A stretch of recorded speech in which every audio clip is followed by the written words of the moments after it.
name's Bill Graham. I'm from Lake Stevens, Washington. Me and my wife drove all the way out here. My wife's carving here at the Chainsaw Rendezvous. I'm demoing the Granberg International chainsaw mills out here. Slabbing some slabs up for the Carvers for their quick carve this afternoon. Yeah, so you can just, I mean, you can pull the tip around if you want by holding back on the power head. You can have the whole thing just go, you know, you can kind of do a lot by just doing a little bit with the power head and winching it through. You know, I'm able to winch, you know, it's a 50-pound machine with a 7-foot bar.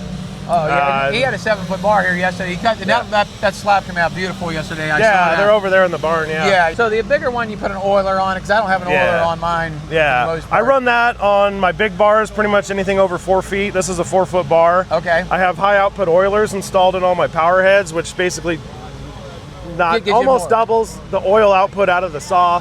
They're fairly expensive, but you know, power head's a lot of money too, so, and the chain and the bar. So you can't throw enough oil at these things, and the biggest thing about milling is heat management. Heat's your enemy while milling.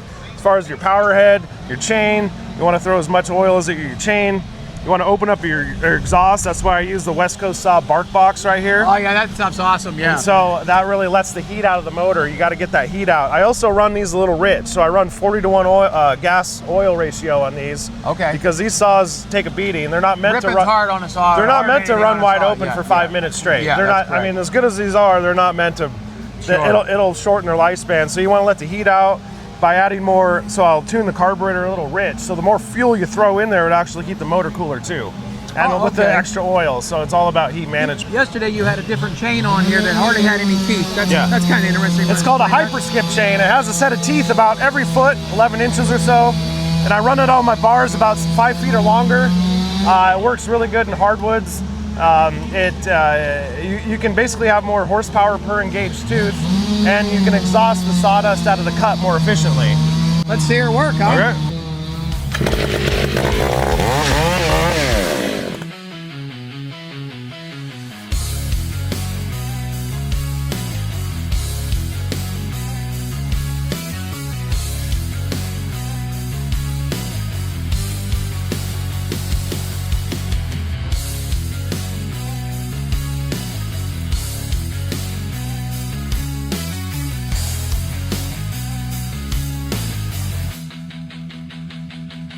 Hey, awesome. You make quick business of that.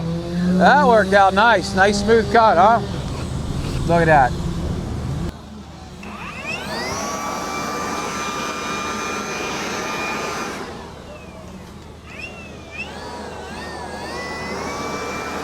We're here with Jason, who now owns Larry. So Jason is really good with Husquvarna. He has a Husqvarna dealership, but he also knows Stihl very well also. Yeah, we were a former Stihl dealer. Yeah, so he had enough of Stihl. He said he had to go to Husqvarna. Yeah. Do you want to go ahead and give us some tips here? We were sitting here talking about heat and different things that cause problems for your chainsaw. Do you want to talk about that? Yeah, there's a number of issues for heat and saws that'll make them run really bad. My recommendation is a higher octane fuel, which burns cooler. Aviation fuel is a good one if you're not burning 5 gallons of gas a day. The other thing is a synthetic oil. I'm a real big believer in it after doing my schooling. You know, so your Stihl HP Ultra, your XP oil from Husqvarna, Kinetics is my favorite. Those are some really good ways to help keep your engine cooler. Modified mufflers also help get rid of the heat. You know, those are definitely important issues. We're here with Jamie Doeren from Wisconsin and California, and we love this bar. We use this bar all the time in our shop, and I'm gonna let Jamie explain all the little tricks and modifications for it. All right, yeah, this is a 6-inch bar that I came up with, and then eventually had Samurai Company make for me. That's not the actual name of the company, but everybody refers to it as a Samurai. But it's a Japanese company who makes it for me. But the one thing you want to do is take the back off the tooth and also remove some of the material from the depth gauge. And that's not changing the height of the depth gauge, but just some of the material. And Simon O'Rourke did a great drawing that'll be available for everybody. And just how this bar came about is we were at Knott's Berry Farm, and we brought in all this big inventory, really nice looking inventory, and then we realized we needed some little cash and carry kind of stuff. And I had a small 6-inch bar I was working on that I made myself, and eventually I just ran to Home Depot, bought some redwood 4x4s, and started chopping them up and taught my wife a few patterns, and so we went back and forth carving little stuff, and it works really great for that.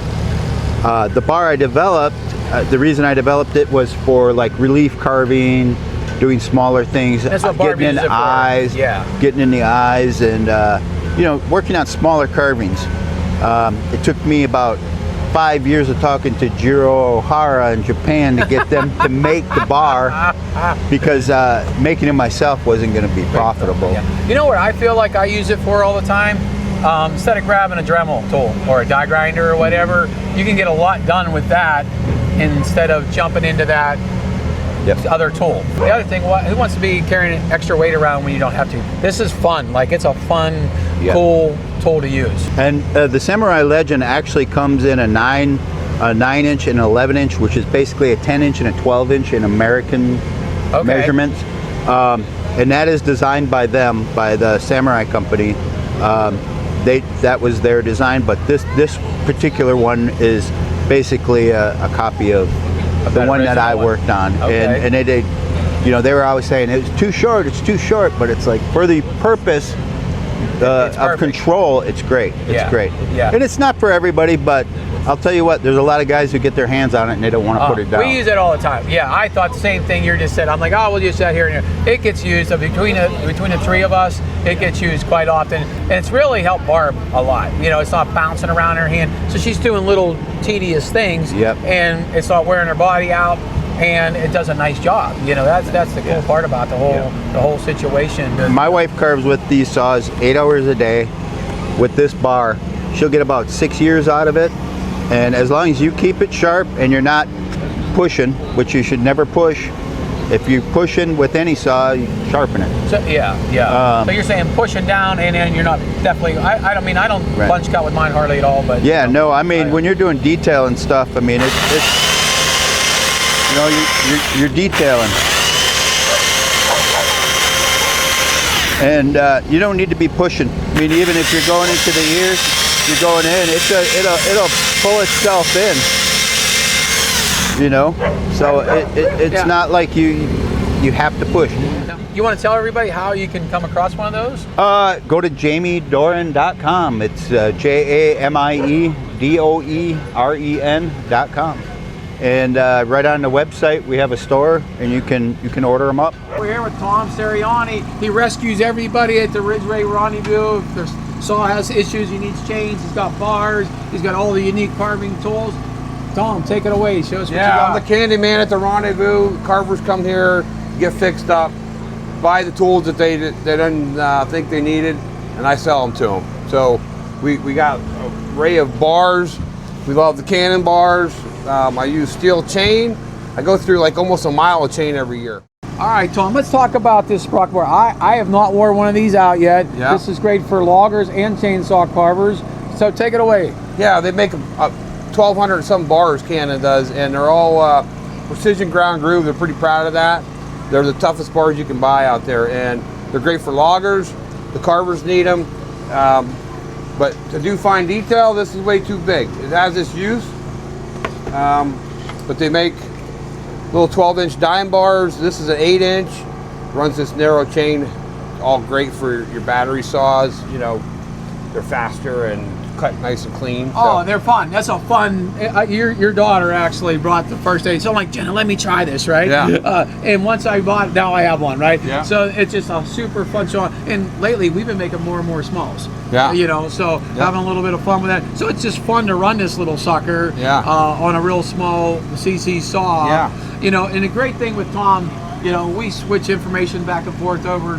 I've been here almost like 18 years. Yeah. So he understands the saw world. When people call him on the phone, your average saw shop, you get some kid that's just terrible, doesn't know. Yeah. Tom knows his business really, really well. You also do a great job about getting it done. If I call you, I'm like, probably not the most, organized guy, so it's a last minute thing. I need this right away. You do a really nice job about getting back to us. I know the tools are important to the workers out there, the carvers, and they gotta have them quick. I get them out as soon as I can, unless it's during the rut of archery season. Then I don't even answer my phone. The whole carving world disappears during hunting season. Yeah. Just kidding. So starting here, this is my first 592 Husquvarna that I've purchased. I just dove right into it, fresh out of the box, just tore it right down. Why wear it down when you can just modify it right off the bat? Right off the bat. And being that it's electronic and carburetor, I just wanted it to be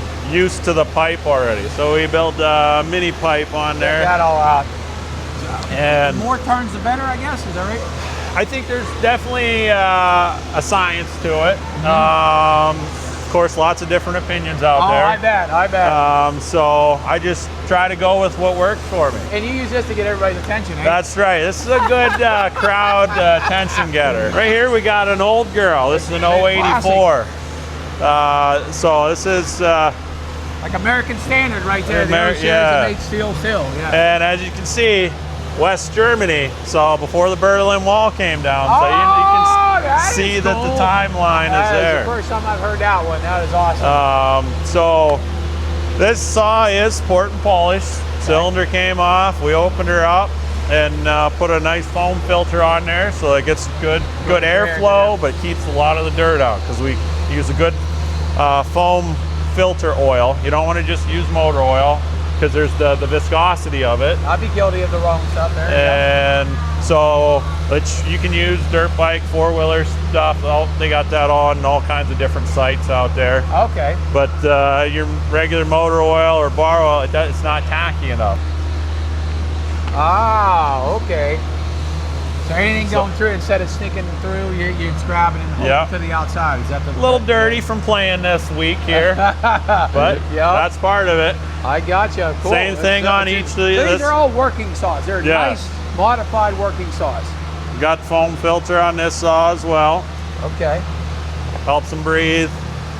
We go through. This is another one of my favorites. Really good workhorse. A lot of torque, a lot of power. Even so some guys might be used to running a 661, but then all the extra work we do to it really makes it rock and pulls roll. a 3-foot bar, no problem, with an 8-pin sprocket. And precision cut, so we do run a lot of longer bars with yard trees because they're large. So just matching everything up really nice instead of trying to chase all the way around the tree. That makes sense. Sure, we can do it, but why walk around if you don't have to? Yeah. But as a whole, I know everybody's ranting and raving about these 500 eyes. Sure, it's a fun unit. Got her all dialed in. The balance to me is nice. Yeah. And a lightweight bar on mine, but but when you really run and grab a saw each day, this isn't that much lighter than this. And this has a lot more power. Okay. So, and it's a bigger displacement. So you got different muffler we see here going. Well, yeah, different intake, the foam filter here. It seals up really well, no debris getting in there. We can pop that off so it's right in the carb throat. Well, technically not a carb throat, it's a throttle body. And then we do have the different muffler on the back. Sometimes the best way in a two-stroke to get more power is to reduce the heat, and which different fuels help that as well.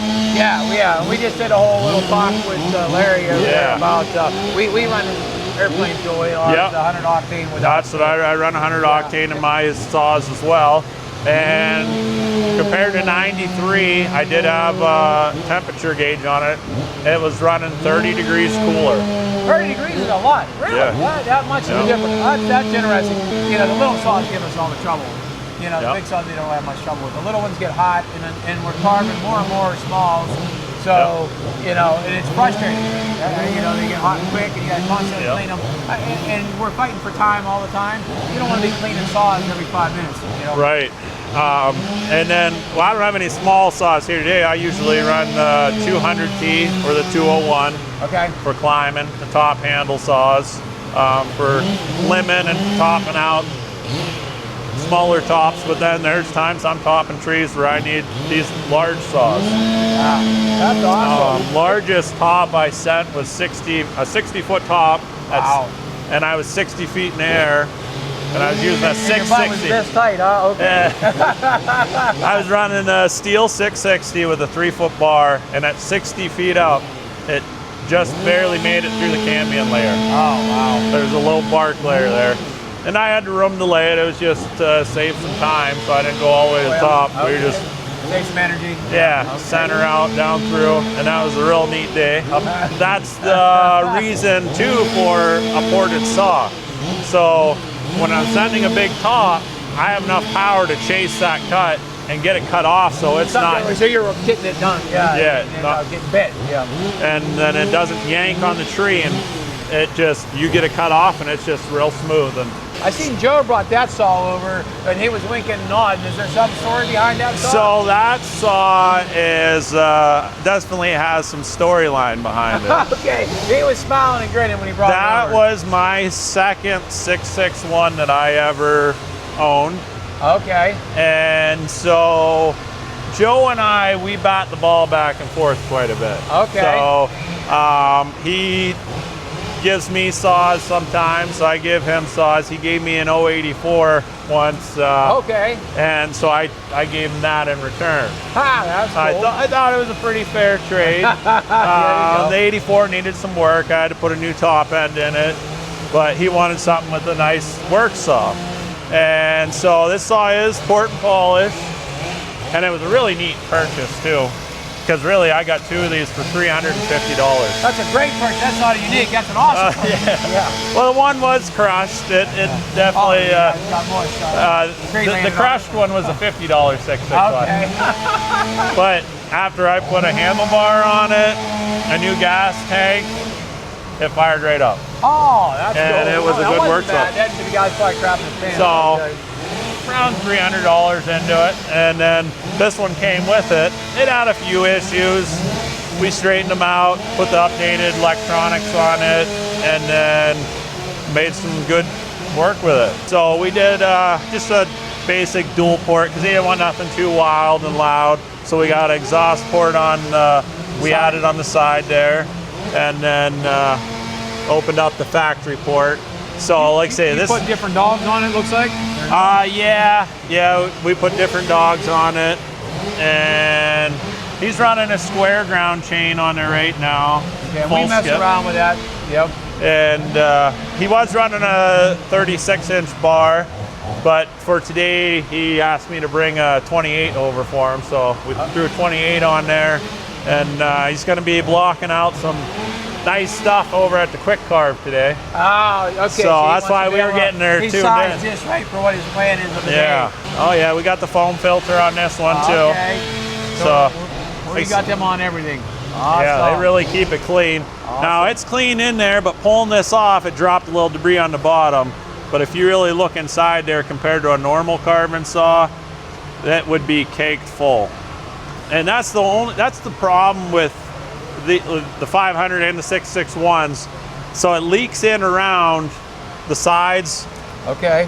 So It the factory cuts through here, you mean? Or when you say like it comes around where this seals up. If you really look at this filter, you can see jammed in there. It's got a nice seal around there, and then we double up the foam on there because sometimes it leaks in there, the sawdust. Ah, So okay. that Plus, way makes it a little really- tighter too. Okay. Yeah. All right, that's awesome. I've seen where some guys even take the pool noodles, like those Okay, floaties, big the foam, Yep. that have the hole in the center. They'll cut it real thin and put it on the back side of there. Make it a little stiffer. Yeah, Okay. so that it seals up.